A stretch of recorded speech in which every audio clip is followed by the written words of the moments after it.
বিরতির পর আবারও আপনাদের স্বাগত। যে বিষয়টা নিয়ে আলোচনা করব এই মুহূর্তে, বাবার সম্পত্তি থেকে ছোট ভাইয়ের বউ অসুস্থ হওয়া, ছোট ভাইয়ের অভাবের সংসারে চিকিৎসার খরচ দেওয়ার জন্য গাছ বিক্রি করার ফলে বড় ভাই, বৌদি এবং ভাতিজার হাতে গুরুতর আক্রান্ত হয় ছোট ভাই। শুধু তাই নয়, প্রাণে মারার চেষ্টা করা হয়েছিল বলে অভিযোগ। ছাড়া হয়নি ছোট ভাইয়ের বউ এবং ভাতিজাকেও। গুরুতর আহত অবস্থায় ছোট ভাই বিপুল দাস বিশালগড় থানায় মামলা করার পরেও আজ পর্যন্ত গ্রেপ্তারের কোনো হদিশ নেই। ঘটনা বিশালগড় থানাধীন গোকুলনগর পালপাড়া 1 নম্বর ওয়ার্ড এলাকায়। ঘটনার বিবরণে প্রকাশ পেয়েছে, এই এলাকার বিপুল দাস তার স্ত্রী যখন অসুস্থ হয় অভাবের সংসারে, যার ফলে পিতৃ সম্পত্তি থেকে চিকিৎসার খরচ জোগানোর জন্য কয়েকটি গাছ বিক্রি করে।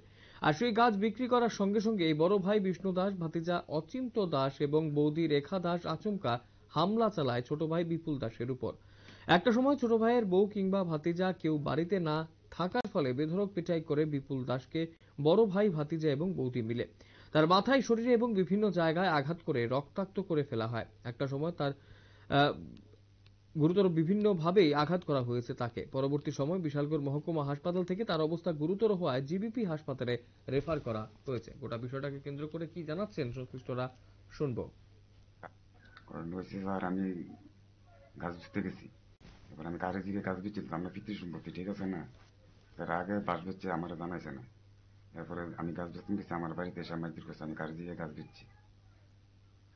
কে মারধর করছে? মারধর করছে আমার ভাতিজা করছে, বদি করছে, বড় ভাইয়া করছে। তার নাম কি? বিষ্ণু দাস, এরপরে রেখা দাস, এরপরে নাম হইল অচিন্ত দাস। অচিন্ত দাস। বাড়ি কোন জায়গা? বাড়ি গোকুলনগর। তারপর কি হয়েছে? এরপরে আমরা গেছি হসপিটাল গেছি। আর এরপরে যে সেটা আমরা পুলিশের কাছে গেছিলাম। এরপরে পুলিশ তো আইলো না, কালকে গেছে স্যার। এরপর আমরা হসপিটালে আনার পরে আমি তো হসপিটালে আসছিলাম, আমার বউ বাড়িতে ছিল। এরপর আমার বউর কাছে মারধর করতে বললে। মারার কারণটা কি? মারার কারণ আমরা গাছ দিয়ে চলেছি, এর লেগে। গাছ তো আপনার পিতৃ সম্পত্তি নাকি? হ্যাঁ হ্যাঁ। এখন আপনার কি সমস্যা? এখন সমস্যা তো আমার মাথাটা পেলে আমি রক্ত করতে পারি না, আমি ওষুধ খাইতেছি। আপনার কোন কোন জায়গায় আঘাত করছে? আমার তো পুরা দেহের ভিতরে আঘাত করছে স্যার। কার কার নামে মামলা করছেন? হ্যাঁ, মামলা করছেন কার কার নামে? ওই তো বিষ্ণু দাস, রেখা দাস, এরপর অচিন্ত দাস। আপনি কি চান? আমি আইনে যা আছে, যে আমি শান্তি চাই।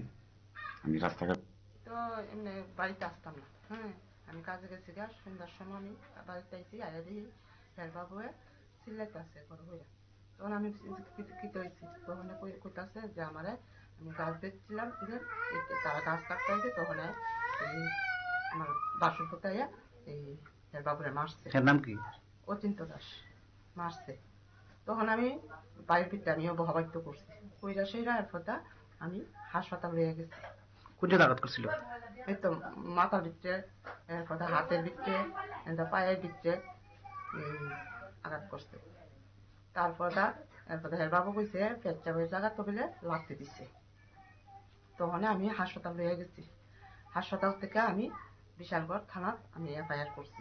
তখন বিশালগড় হাসপাতাল থেকে আমারে কইছে ইয়ত ফাটাইতো, রেফার করতো হাফানিয়া। তখন আমি কইছি হাফানিয়া আমাদের এত টাকা নাই, আমি হাফানিয়া রেফার করতাম না।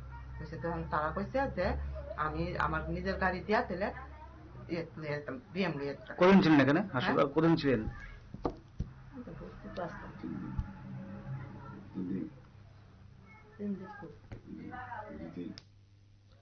আপনারা শুনলেন সংশ্লিষ্টদের বক্তব্য এবং স্বাভাবিকভাবে এই বিষয়টাকে কেন্দ্র করে একটা চাঞ্চল্য ছড়িয়েছে গোটা এলাকায়। এখন আক্রান্ত এবং আক্রান্তের পরিবারের দাবি সঠিক বিচার। এখন দেখার বিষয় গোটা বিষয়টাকে কেন্দ্র করে পুলিশ প্রশাসন কিভাবে দেখে গোটা বিষয়টাকে। সময় ছোট্ট বিজ্ঞাপন বিরতি, রয়েছে অন্যান্য সংবাদ, সঙ্গে থাকবেন।